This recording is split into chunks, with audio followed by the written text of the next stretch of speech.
I am Bex from channel bex-treks, and today we're going to have a look at another pre-love pack. This is the Karrimor Munro, and from what I can see, quite a rare pack. And I do like to Google up things so I know what I'm talking about, and there's not a lot of information regarding this lovely little pre-love pack. If you're interested in the Karrimor Munro or would like to know more about it, we're going to go over there and have a closer look at it, and on an upcoming video I'll show you what I carry on the inside of it.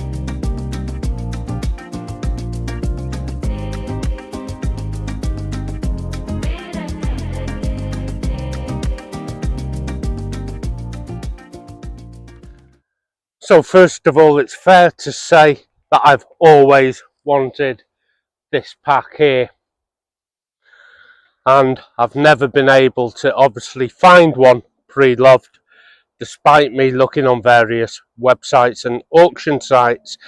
This was found on a car boot sale.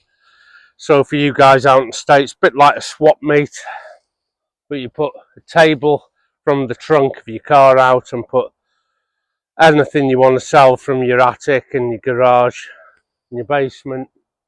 And this was one of them things somebody else didn't want, and I paid £8 UK for this, although during my research I found that they're probably worth new 130.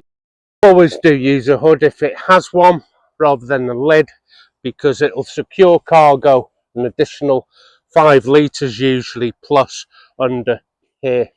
So it sits on top of the pack once it's all closed up. Lid comes over, there you go, an extra 5 litres. Now I have a 3 litre pack, and it's full of freeze dried foods and hot drinks and what have you, and it's just handy to have there if I want to stop off. It has an elasticated custard strap, and here is where I just keep my waterproofs. Now these waterproofs of mine are insulated, because the only thing I would wear for walking is my shorts if my legs get a bit chilly or it starts raining heavily. There you go, insulated waterproof trousers. At the bottom here on Velcro, little compartment with a rain cover in, and then Velcro it all away. So 2 zippers on the front for the sleeping bag compartment, left and right, which is handy in case one breaks. The QR clips here are own brand. This will give us a good chance to have a look at the padded hip here. Nicely padded as well, really robust. The adjustment for your back length here. So 1, 2, 3, mine's 4 up, as you can see. If I just loosen these straps off here, I can slide this back panel up and down to my desired back length, and I'll show you how to fit this exactly to your back length on a different video. Okay, shoulder pads, what are these like? Quickly padded, and as you can see, has a nice boomerang. It tapers off here on both sides, and that is so a lady can wear this and it'll be comfortable, hopefully on her chest. But it does have sternum strap, and again own brand buttons. Sternum strap seems quite fine actually, and obviously the buttons are of good quality. No D-loop or anything here, but you could easily just put carabiner in here if you want to stow water bottles or something like that. Let's spin it round to its side. We have mesh here. Now, because of the age of the pack, with it being a vintage, it's not a stretch mesh, it's a solid mesh. And I suppose at one time this hem here may have been elasticated. It's certainly not anymore. just be aware of that. But it is adequately big enough for a Nalgene bottle, also plenty big enough for your smart water bottle. 2 straps on the side. Now these side straps, the compression straps, one here and one a little higher up. This one here at the bottom is not on a QR clip quick release. It is just webbing into a slide, so you do have to physically loosen that one off there, but it's great for holding things in place. A little higher up here, it's on a QR clip, quick release, and the zip will open up a bellows pocket on the side, and it is actually, there you go, a crash zip, so I don't need to actually pull the zipper down. I can just open it like this. It's a design feature used by the British Army, and Karrimor used to make packs for the British Army. How big is this pocket? Well, in here I do have a Nalgene. Why is it in the sock? Often it's my hot water bottle, but it's a great little opportunity for me to show you the size of these bellows pockets on the side, obviously one each side. I can access that very easily. It's not tight even when the pack is full. If I did want to carry the water down here on the mesh, it fits in the mesh also, which frees up the bellows pocket perhaps for a cook set in there, stove and your gas and your pot. And this is a 1 litre, by the way, so you could get your 1 litre pot in there. I do have 1 litre pots, both of stainless steel and aluminium. Best place for water if you're going to carry it in bottles. I have tried in the mesh down here. I didn't like it. It carries quite bad, even just with standard smart water bottles, yet alone anything substantial. It doesn't carry that well like that. So I would actually carry water in the bellows pockets like that. Let's get my sock in, which is my hot water bottle cover, handy for them cold nights. And there you have it. It carries water a lot better with 1 litre in each bellows pocket. Again, if you want to see what it is I'm going to keep in the pack and attached to the pack, such as the first aid kit and things like that, that is going to be a different video of the loadout. We're only looking at the pack. I do like to keep my first aid on the outside. I know some of you don't, but think about the situation if you do get knocked unconscious and the dog walker finds you a couple of hours later. Might not have the inclination to look inside your pack, but a visible first aid on the outside, they can spot that straight away and help you out. It's the only reason I do it. If you want to bury your first aid kit so nobody can see it and it's difficult to get to in an emergency, fine, bury it. Looking down from the top, once again, cinch toddle opens up your snow collar, and the snow collar is of plenty adequate length here from the edge of the pack to the center, so it does close up properly, unlike some packs only give you a tiny bit of snow collar, and even when you cinch up it never actually closes anything up properly, but this does.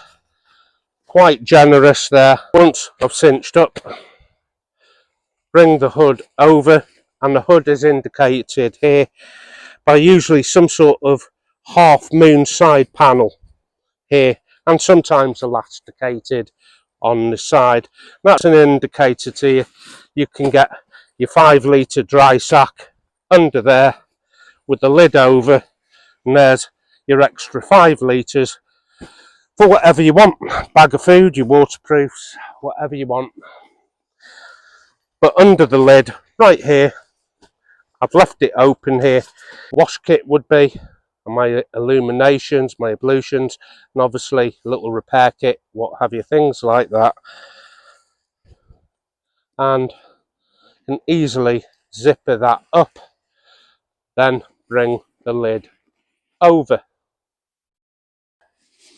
On the back here is another compartment, which is ample, big enough in this case for my tarp here.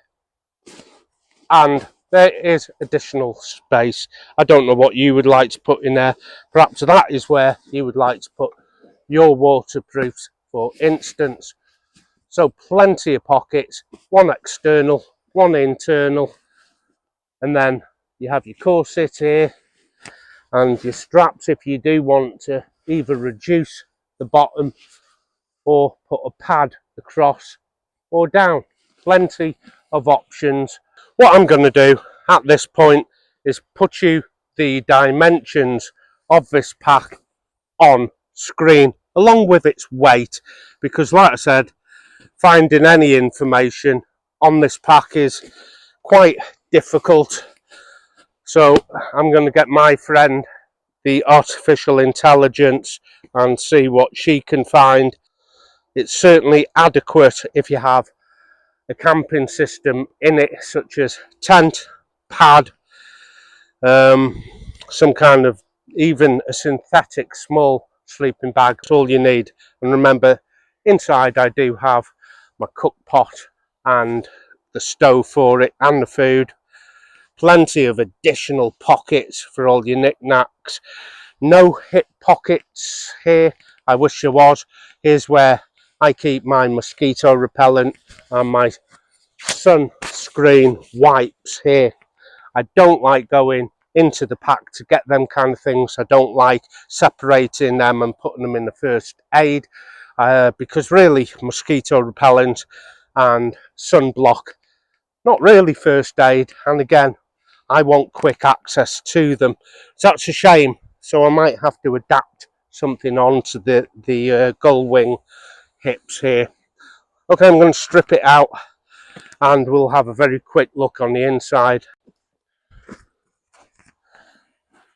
If you're not a person for carrying bottles and you prefer your hydration system to sit on the inside in the form of a reservoir, there is a reservoir pouch. It's pretty standard, held into place on the velcro at the top to slide, prevent it sliding too far down.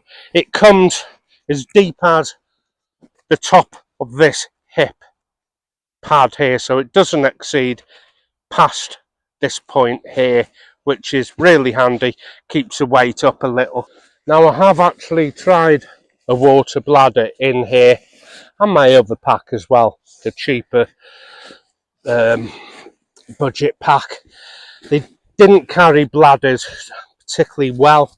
I could feel them in the middle of my back, even with minimal components in the pack. And those components you're going to see on the next video, because this is not a tent system, neither is it a hammock system that I have in this particular pack. Word of advice for you: water, where do I carry it then? In these nets down low. No, I do actually put a litre in the side bellows pockets, and it carries a hell of a lot better. It's the difference between night and day, if I'm honest with you, rather than carrying it low down here. Just because there's a net for a water bottle doesn't mean you're obligated under any kind of law to put water there. Move the water about, find out what works for you. You might prefer it here attached to D-clips. Now I haven't got D-clips here on my shoulder harness. I'd have to add carabiners, no problem, but you could put water here on the shoulders. You could have a hydration. You could put water bottles in the net, but at least try putting a litre in each side of the bellows there. I do, and I haven't looked back. So this is the full look at one of the packs I've always wanted, which is the Karrimor Munro. The fabric, super tough. That's what I like about this for wild camping. So up on the hills, you know, I'm not on a designated campsite or anything like that.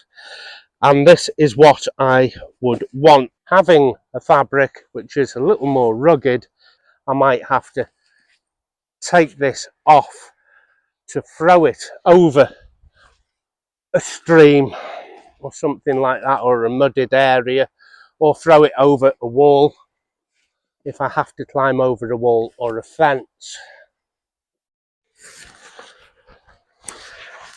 So because I've always wanted one of these packs, I am not too sure whether the reality lived up to the expectations. It does in its durability, and it does for its functions and its amount of pockets, but the big thing is going to be comfort. Really pointless having all the packs you've ever wanted with all the bells and whistles if it doesn't carry well. It carries, I'm going to say, okay.